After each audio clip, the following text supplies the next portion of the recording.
আমরা এইখানে সমুদ্রগড় নিত্যানন্দ প্রভু জীব গোস্বামীর হাত ধরে সমুদ্র নবদ্বীপ ধাম দেখাচ্ছে। এই দেশটাতে এখন আমরা এসেছি, রাজা সমুদ্র সেন এখানে থাকতেন। এইটা হচ্ছে দক্ষিণ পশ্চিম কোণা, মানে নৈরিক্ষণ। নবদ্বীপ ধাম পরিক্রমাতে 4টি কোণা আছে, একটি হচ্ছে নৈরিক্ষণ।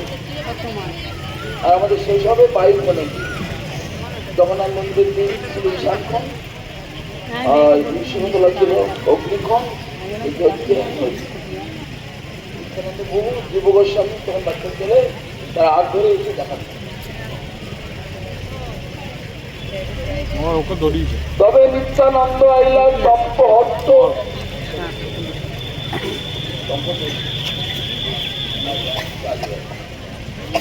কিছু দূরে গিয়া প্রভু বলেন বচন, এই যে সমুদ্র গড়ি কর দর্শন। সাক্ষাৎ দ্বারকাপুরী শ্রী গঙ্গা সাগর, 2 তীর্থ আছে হেতা দেখো গোবর। শ্রী সমুদ্র সেন রাজা ছিলে এই স্থানে, বড় কৃষ্ণ ভক্ত, কৃষ্ণ বিনা নাহি জানে। তবে ভীমসেন আইল নিজ সৈন্য লইয়া, হরিল সমুদ্র গড়ি বঙ্গদ্বীপী জয়ে। রাজা জানে কৃষ্ণ এক পাণ্ডবের গতি, পাণ্ডব বিপদে পড়লে আইসে যদুপতি। যদি আমি পারি ভীমে দেখাইতে ভয়, ভীম আত্মনাদে হরি হবে দয়াময়। দয়া করি আসিবেন এ দাসের দেশে, দেখি বসে শ্যাম মূর্তি চক্ষে অনাসে। এত বলি নিজ সৈন্য সাজাইল রায়, গজবাজি পদাতিক লয়ে যুদ্ধে যায়। শ্রীকৃষ্ণের মরিয়া রাজা বান নিক্ষেপ হয়, বানে জর জর ভীম পাইল বড় ভয়। মনে মনে ডাকে কৃষ্ণ বিপদ দেখিয়া, রক্ষা করো ভীমে চরণ দিয়া।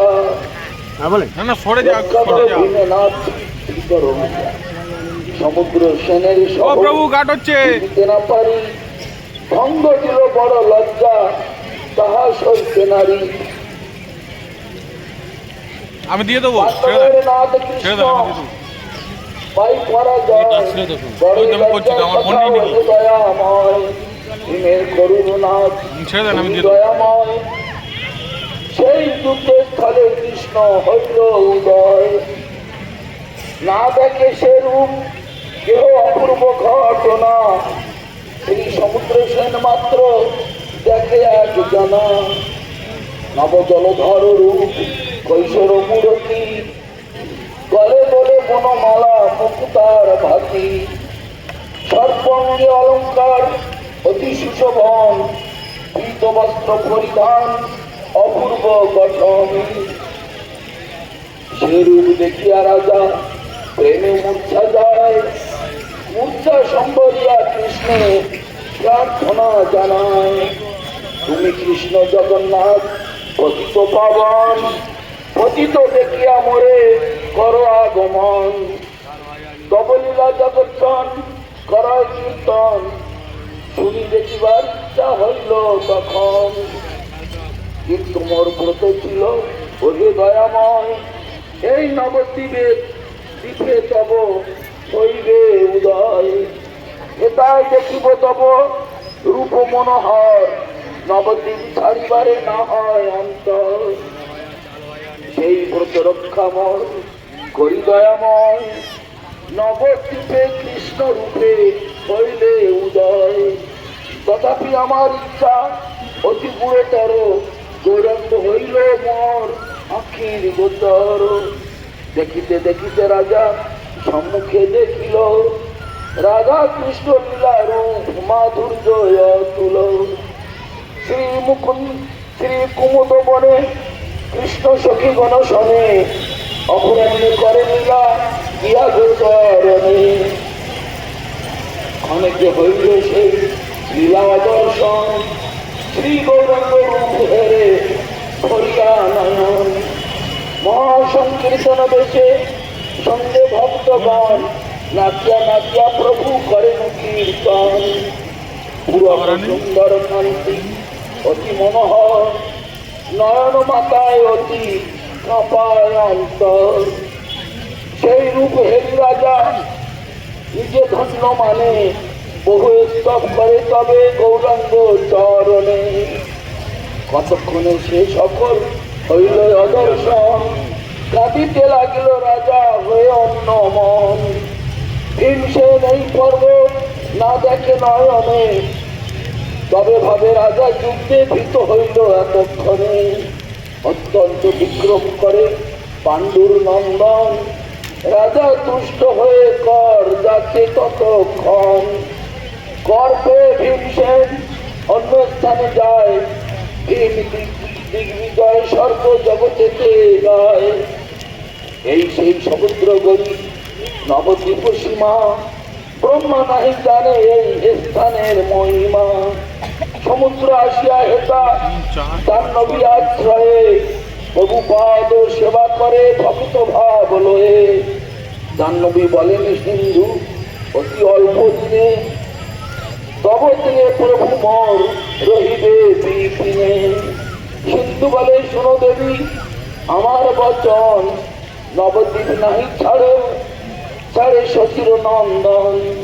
যজ্ঞ প্রিয় কিছুদিন রহে মমতীরে, অপ্রত্যক্ষে রহে তবু নদিয়া ভিতরে। নিত্যধাম নবদ্বীপ প্রভুর হেতায়, প্রকট ও অপ্রকট লীলা বেঁধে যায়।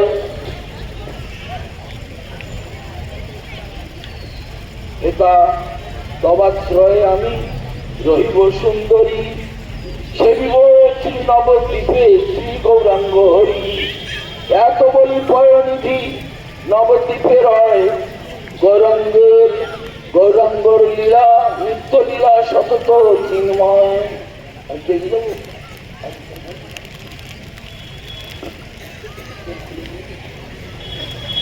আমরা যে কবিতা আকারে আমাদের বৈষ্ণব দিয়েছে সেইটা আমরা জানলাম। এখানে সমুদ্রে রাজা বাস করতেন, আর ওদিকে কুরুক্ষেত্রে যুদ্ধ জয়লাভ করার পরে পাণ্ডবেরা রাজ সুহযোগ্য করবে। তৎকালীন যুগে নিয়ম ছিল, কোনো রাজা যখন অন্য কোনো রাজ্য জয় করত, জয় করার পরে তার থেকে শক্তিশালী রাজার কেউ যেন না থাকে, তিনি শশাধরা পৃথিবীর অধীশ্বর হবেন।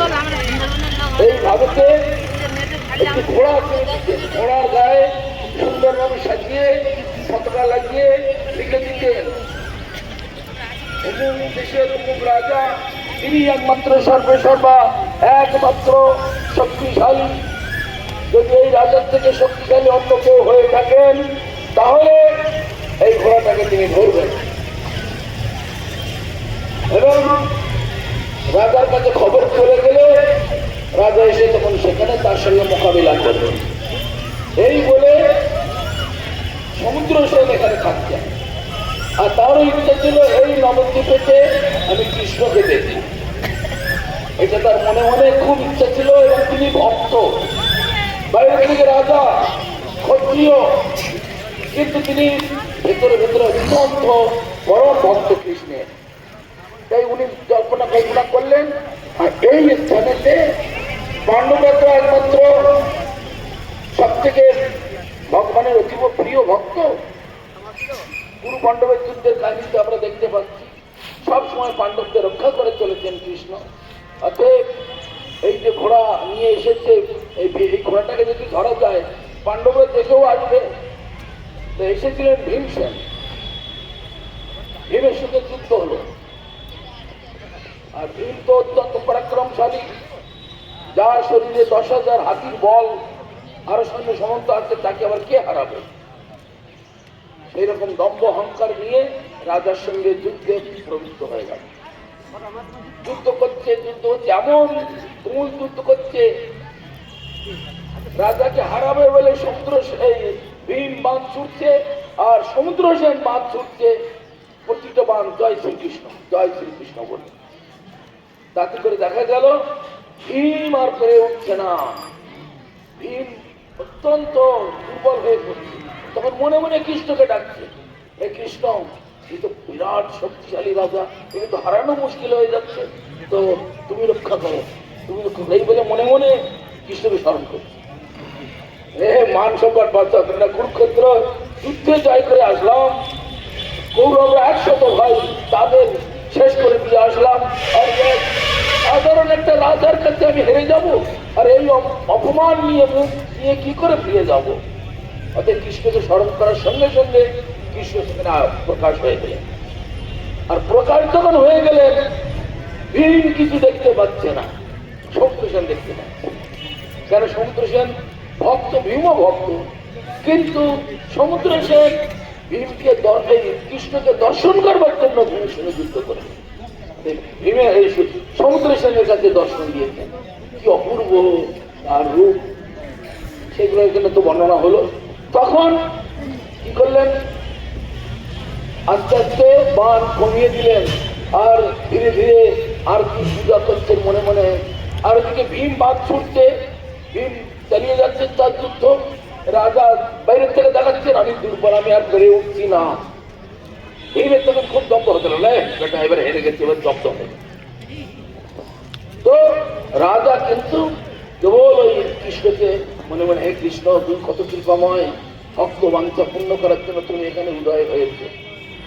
অন্য কেউ দেখতে পাচ্ছে, যুদ্ধক্ষেত্রে তো একজন দুজন থাকে না, দুই পক্ষের লক্ষ লক্ষ লোক থাকে, শুধু রাজা একা দেখতে পাচ্ছে। তারপর ধীরে ধীরে ধীরে ধীরে তার আরো ইচ্ছা হলো, তুমি এখানে গৌরাঙ্গ, আমার ইচ্ছা ছিল তুমি নদিয়াতে এসে কৃষ্ণ হবে, শাস্ত্রে লেখা আছে তুমি এসে গৌরাঙ্গ হবে, সেটা সে অনেক পরের কথা, কিন্তু কৃষ্ণ স্বয়ং আসবে এইটা আমার ইচ্ছা, তাই তুমি এসে আমাকে সেই ইচ্ছা ভক্তবাঞ্ছা পূর্ণ করবে। এই বলে তারপরে সমুদ্র সেন কেন নাম হলো? সমুদ্র ছিল এখানে, সমুদ্রে সেন তিনি, সেই উদ্দেশ্যে তার নাম হয়। তারপরে এখানে গঙ্গা আছেন, সমুদ্রে এসে গঙ্গার মধ্যে প্রবেশ করেছেন, করে গঙ্গার সঙ্গে মিলিত হয়ে এখানে সেই রাজার তথা মহাপ্রভুর লীলাটাকে পুষ্ট করবার জন্য এখানে আছেন। গঙ্গা দেবী তিনি বলছেন, ঠিক আছে প্রভু তো অল্পদিনের মধ্যে আসবেন, এসে এখানে আমার পক্ষেতে লীলা করবেন, এখানে মানে সন্তরণ করা, স্নান করা, আরো অনেক কিছু খেলাধুলো হবে, আমি সেটা দেখতে পাবো। আবার রাজা সেটাও দেখতে পেলেন, সবার সাথে গৌরাঙ্গ এখানে এসেছেন, হরিনাম সংকীর্তন করছেন, আর ভক্তদের নিয়ে ফুল ভাবেতে সেই হরিনামেতে মস্ত হয়েছেন। তখন সেই রূপটাও রাজা দেখতে পেলেন, কিন্তু ভীম কিছু দেখতে পেলেন না। শেষকালে ভীম বললেন, রাজা হেরে গেছে, বা আমি রাজা বললেন, ঠিক আছে। ভীম বলে কি করতে হবে? ভীম বললেন, তোমরা সব পরাজিত, আমার কাছে পরাধীনতা স্বীকার করো, করে আমাকে কর দাও, ট্যাক্স দাও, খাজনা দাও প্রতি বছরে বছরে, তাহলে আর তোমাদের উপরে কোনো অত্যাচার করবো না। রাজা বলে, ঠিক আছে, কত দিতে হবে, কি দিতে হবে, এই নাও, নিয়ে তোমার মুখে আমাকে করে দাও। ভীম দম্ভ করতে করতে গেল যে রাজা হেরে গেছে সমুদ্র, কিন্তু তার যে ভিতরে কি রহস্য সেটা একমাত্র রাজাই জানে, ভীম সেটা জানল না। ভীম ওদিকে সন্তুষ্ট হয়ে গেল, রাজাও সন্তুষ্ট হয়ে গেল, যুদ্ধ ঠান্ডা হয়ে গেল। রাজার নামেতে, সেই সমুদ্র সেন রাজার নামেতে এই এলাকা হচ্ছে সেই সমুদ্রগড়। তো আমরা এইখানে তো প্রতি বছর এসে থাকি, এবারও আসলাম। তো আর কিছু এরপরে আমরা যাবো একটু পরে বিকালের দিকে হলে চম্পাহাটি, চম্পাহাটির পাশে, ওই চম্পাহাটির দিকেই নিত্যানন্দ প্রভু ওই যুবগোস্বামীকে নিয়ে গিয়েছিলেন। অতএব আমরা ওইভাবে তো আমাদের টাইম হবে না, আমরা এখান থেকে হয়ে যাবো। জয় রাজা সমুদ্র সেন কি জয়, জয় ভীম সেন কি জয়, জয় পঞ্চ পাণ্ডব কি জয়, নবদ্বীপ ধাম কি জয়, জয় গৌরাঙ্গ লীলা কি জয়, ধাম পরিক্রমাকারী ভক্তবৃন্দ কি জয়, গীতায় গৌর প্রমানন্দে।